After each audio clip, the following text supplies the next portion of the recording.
Now, Pittsburgh's best sports show is about to begin. Call us or tweet us. We got things to talk about on the Ireland Contracting Nightly Sports Call. All right, thanks a lot, Paul, and thank you for tuning into the Ireland Contracting Nightly Sports Call. I'm Rich Walsh, and I'll be taking your phone calls tonight. 412-575-2600 is the number. You can also reach me on Twitter at Richie Walsh, and we'll talk about anything you want to tonight. Open phone line Saturday, we're going to call it. Pitt basketball, tough loss at Louisville. You kind of knew that this was coming. Louisville's been hot, winning 4 straight coming into this game. That's their 5th straight win.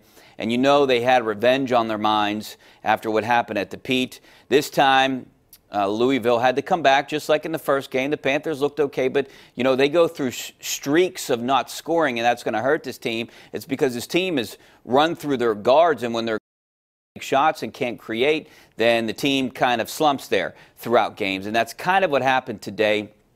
And this time when Louisville made its comeback, Pitt could not respond, and the Panthers lose their 3rd consecutive game, 3rd ACC game. Right now headed back on the road at Clemson on Tuesday, another road game, and the Panthers fall to 0-5 now on the road. They're 2-5 in the ACC, so it's been tough away from the Pete. But Clemson is a beatable team. Clemson had a rough one at NC State today. They had a lead and had a chance to really put the game away. Marquise Reed missed 4 free throws in the last 13 seconds. They had a 1-point lead, and the NC State comes right down, hits a 3 at the buzzer to win it by 2, 69-67. And Clemson fans were shocked after that one because Clemson was kind of in control of this game, especially for the second half, except for, the last 20 seconds. But it just goes to show you got to make your free throws. They had an opportunity. That's 4 points right there. They could have been up by 5, but instead they were up by 1, and Clemson takes advantage, hits the 3. So Clemson is really going home unhappy. Well, they're at home, but going home unhappy for this one, and Pitt is going to maybe catch them at a good time and could potentially get its first road win in a long time. I think it's 18 straight now. They did lose. They were on a 17-game road losing streak. I think it's now up to 18. But, you know, Pitt has lost a lot of games on the road. They lost all their games last year on the road, and now they've lost their first 5 on the road this year. So, but the Panthers still are an exciting team to watch. They got 2 really good guards. They're hard to defend against, and that's one of the reasons they've been successful so far. But those 2 guards, Xavier Johnson and Trey McGowan's, only combined for 16 points today. They had 54 the first time they played Louisville. So it would be nice if the Panthers need a win right now. They tasted some success early, and now after these last 3 games, and they were in these games, you know, up until about halftime, most of them, and then it just kind of got away from them. And I think they need to go on the road. They need to figure things out, and they need to win this game in Clemson, a very beatable Clemson team. And when I was looking at this schedule, walking out, I was actually walking out of the last game at home against Duke with Paul Zeiss, and I was talking about there's 7 winnable games for the Panthers. Now, they're probably not going to win all 7. They're going to split some games. But potentially, if they did win all 7 of those winnable games, they could have 9 wins.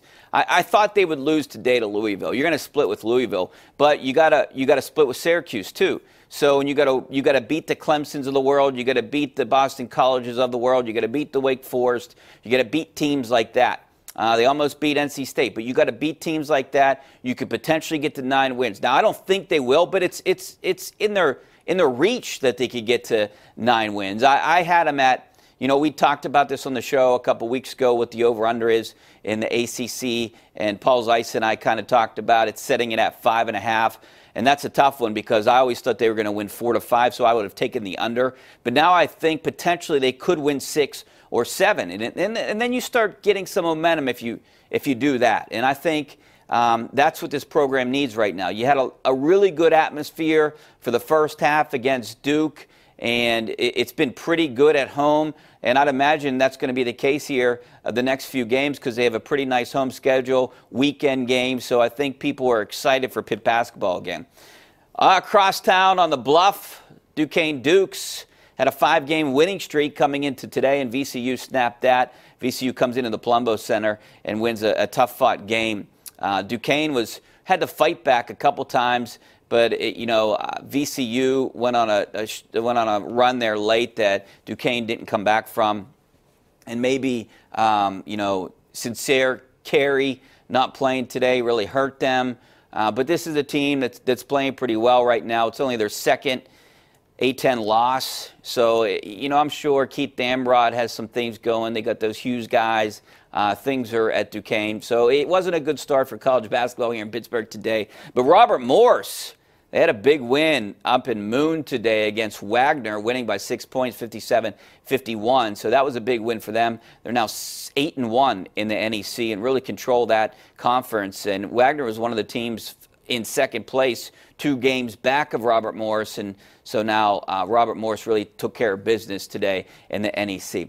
We'll talk about college hoops if you want to, Pitt basketball. I promised a couple viewers and people on Twitter that I would not talk about Antonio Brown, so that's off the table tonight. But we can talk about the guys that's in the Pro Bowl tomorrow, some of the Steelers, and what you think that what their needs are coming up this year.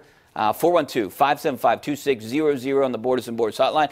Also, Pirates Fest at PNC Park. Bob Pompiani talked to Mitch Keller. There's a guy that maybe look out for. He potentially could be in that starting rotation towards the middle of the season, end of this season. He's a guy's fighting for a spot.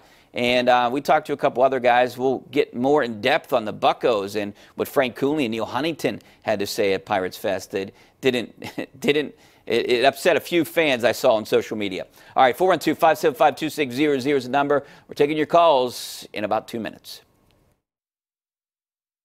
The Ireland Contracting Nightly Sports Call is brought to you by Ireland Contracting, putting new roofs on Pittsburgh homes for over 25 years. Call Ireland Contracting at 1-800-NEW-ROOF.